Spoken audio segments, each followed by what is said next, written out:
all of you. Good morning. With your permission, I begin. So, Tiger King, as we have come to understand, that it is a satire on the conceit of those in power. One more thing I'll say, please remember this thing. This is one of the supreme examples by Kalki. One of the supreme examples by Kalki or by anybody else of what? Of dramatic irony. This chapter is a fine example of dramatic irony. I've already told you what irony is, and it has been very dramatically put forward. It comes to us as a great drama of life. Something predicted in the court, somebody wants to defy it. Now the battle begins. The poor animal is killed. We side by side, we empathize with the poor animal, but things happen. The king is self-centered right now. He leaves aside every other thing but takes care of his own life and wants to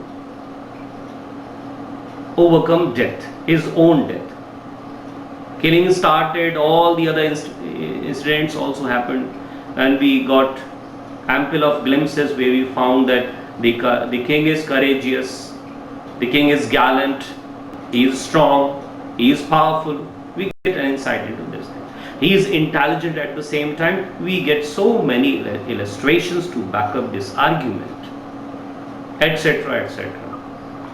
We get a lot of humor through characters, like with the episode that where the king was really anxious as to when would the 100th tiger be killed, and of course he is a powerful thing, so he gets angry or in a disturbed state of mind, and the divan would shudder at the sight of the gun. Finally he plants the tiger, and now tiger, as if in humble submission to the king, okay, come on king, oh divine king, please come and now kill me, as if waiting to be killed. The king fires the shot, and the king is convinced that the 100th tiger is killed. He is delighted and gives some orders that in a great procession the dead body would be brought back to the kingdom. He gives his orders to the hunters, and then the king returns to the kingdom. Now he is all cool, he is all happy, because he thinks that he has successfully overcome his own death, and he has proved the predictions wrong, and he thinks he has done his mission, has accomplished this mission successfully. He is happy, he comes back. Now we can try to peep into the state affairs or his family matters and anything like that. He can relax now, he thinks. But we, after a moment, and the hunters who are there in the act, they realize, they come to know, oh, the tiger is not killed. The tiger is still living. Means he actually fainted.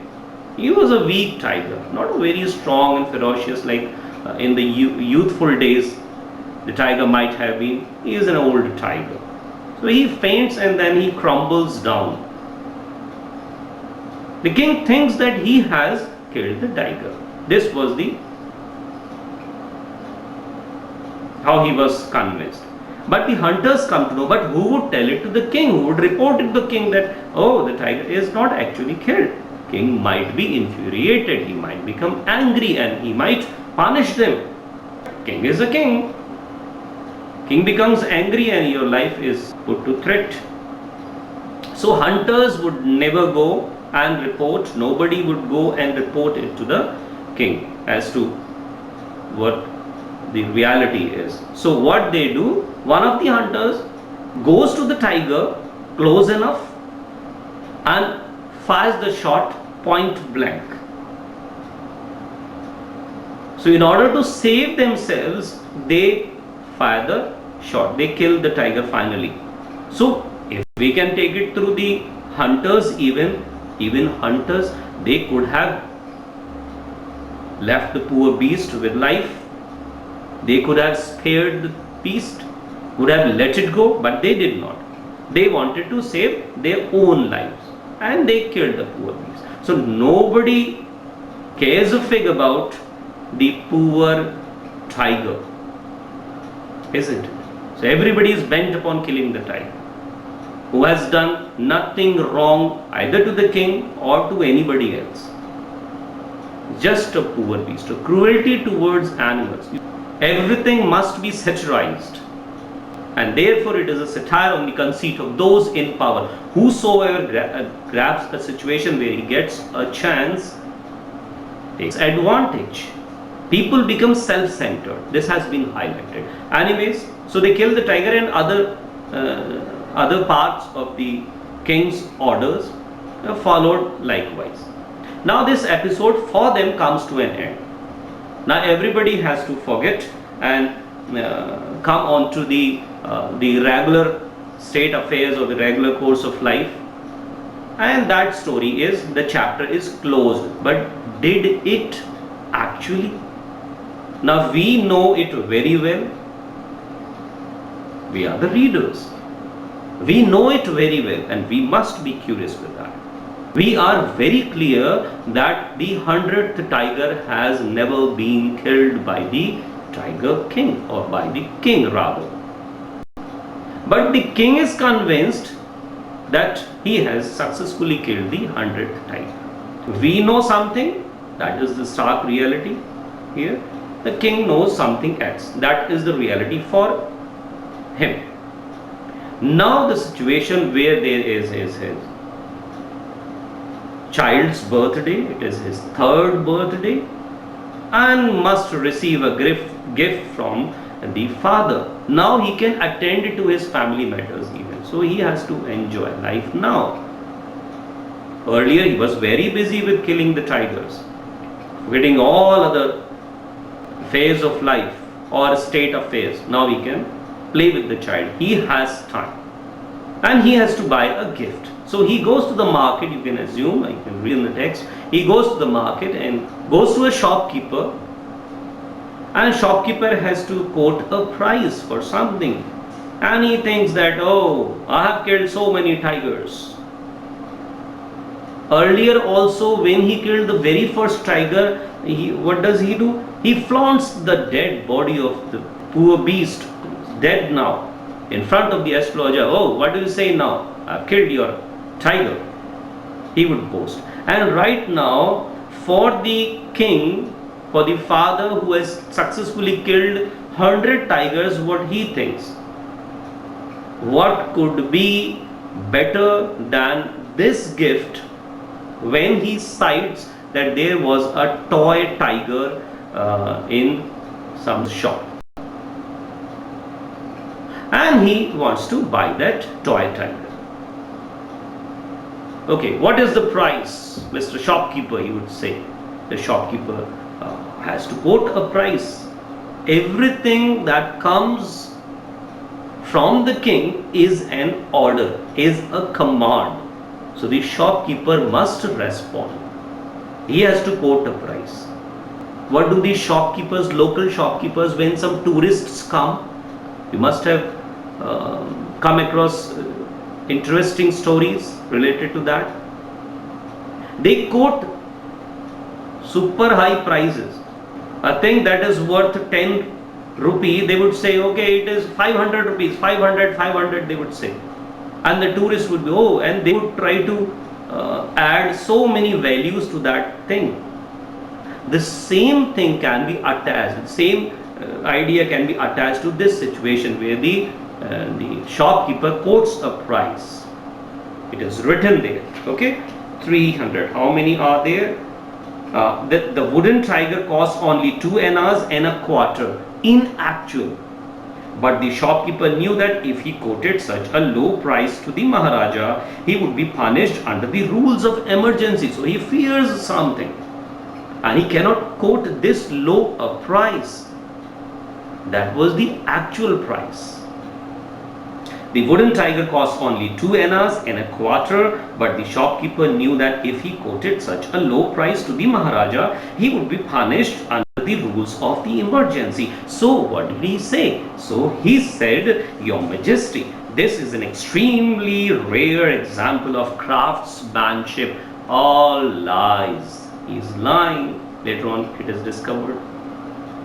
Your Majesty, he says, this is an extremely rare example of craftsmanship. A bargain at 300 rupees. So the shopkeeper also, there are two elements here working. One is the fear in him.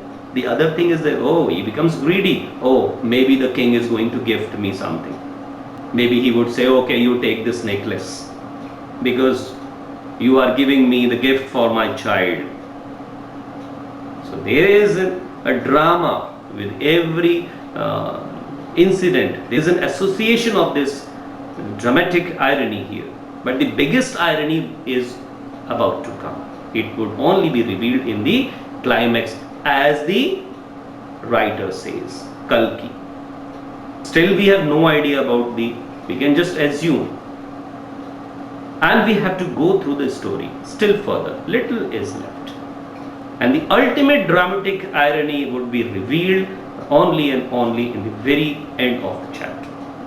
Very good, he says. When the shopkeeper quotes the price, the king says, okay, very good, very nice, very nice. Very good, let this be your offering to the crown prince on his birthday. And he gives him a thenga. He doesn't give him anything. Can the shopkeeper deny anything? That no, you cannot take it. To a common man, he would certainly do that. But to the king, everything belongs to the king. It is his kingdom. He is supreme. So the greedy shopkeeper does not get anything, or the scared shopkeeper doesn't get anything. The king does not. So what is this? Self-willed nature. When the king has powers and he took undue advantage of the poor fellow. He should have given something to him. Or at least must have bargained like a common customer. He did not do anything like that because he is the king. Arrogant, dominant, super dominant. And shopkeeper has no words to say. He cannot dare them. Very good. Let this be your offering to the crown prince on his birthday, said the king, and took it away with him. On that day, now things happened like this. On that day, father and son played with that tiny little wooden tiger. Now, what type of tiger is at home? Tiny wooden tiger. And it is not one of the finest examples of craftsmanship. No, it's just made out of some unskilled carpenter. Tiny slivers are out of the toy. Tiny slivers. On that day, father and son played with that tiny little wooden tiger. It had been carved by an unskilled carpenter. Its surface was rough. It was not a fine example as the shopkeeper had boasted. It was not like that. It was in great contrast to that. Its surface was rough. Tiny slivers of wood stood up like quills all over it. One of those slivers pierced. They pierced in the Maharaja's right hand. This is the right hand. One of these slivers pierced in it. It's very hurting. You cut your finger with a sword, it's okay.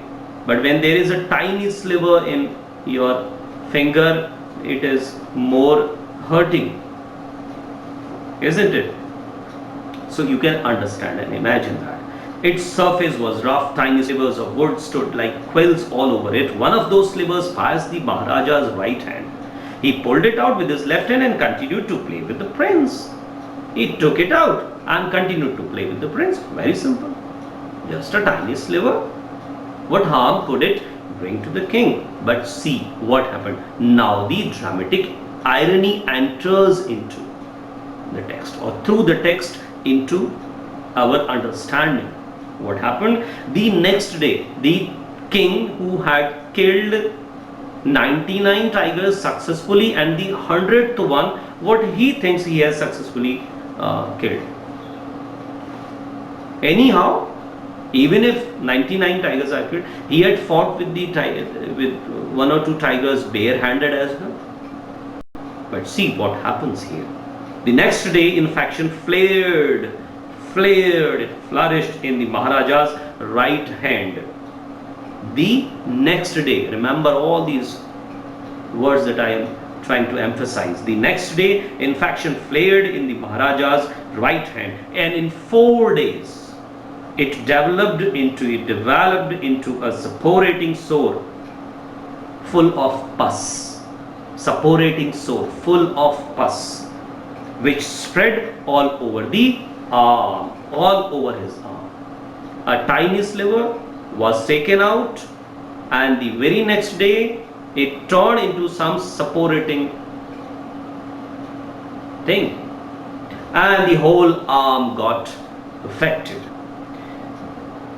3 famous surgeons were called or brought. They were not called, they were not requested to come, they were brought from Madras. Check out every single word, so beautifully fit in here.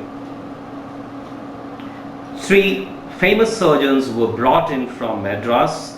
After holding a consultation, they decided to operate. So operation has to be done. After holding a consultation, they decided to operate. The operation took place. Okay, now the operation took place. The 3 surgeons who performed it came out of the theatre and announced. Now think of the situation where the operation takes place and it is complete now, and they come out and they announce. What did they announce? Listen and enjoy. The operation was successful. They say the Maharaja is dead. मर्ज ठीक हो गया है, मरीज मर गया है. What type of a success is this? This is sheer drama, and dramatic irony has been revealed here. The king, who had successfully overcome what he thinks 99 tigers by virtue of his acts, they die. One more, he thinks that he has put him to death. But whatever it is, fighting even one tiger is an act of bravery. And think of the situation where you fight barehanded.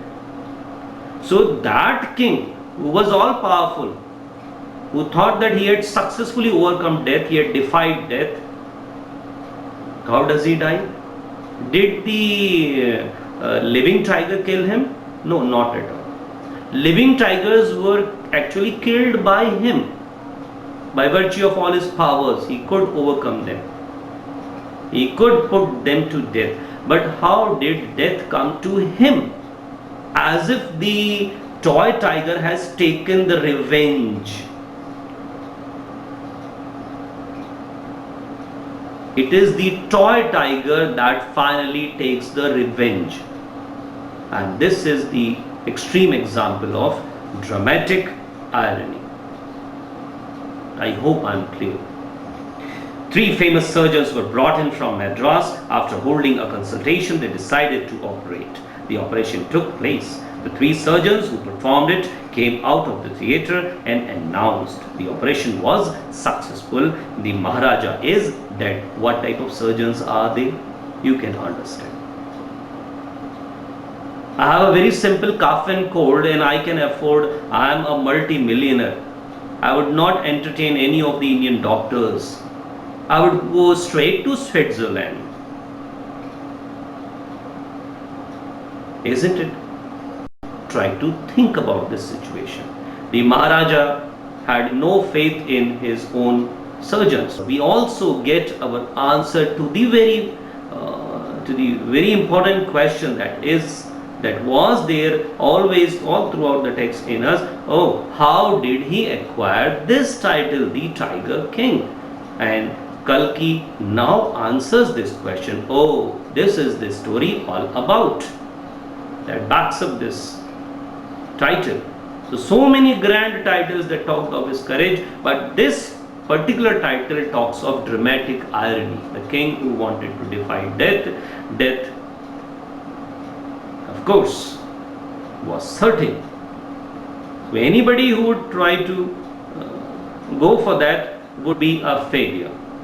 That is in relation to death, because one who is born is supposed to die. This is the certainty. Life is transient, isn't it? In your 11th standard you studied that poem, the photograph, the transient feet. You remember? Transient feet. We are mortals. We are not immortals. So one who is born must die. The thing that started must culminate into some end. So this is all about the chapter. God bless all of you. That's the end of today's lecture. Thank you.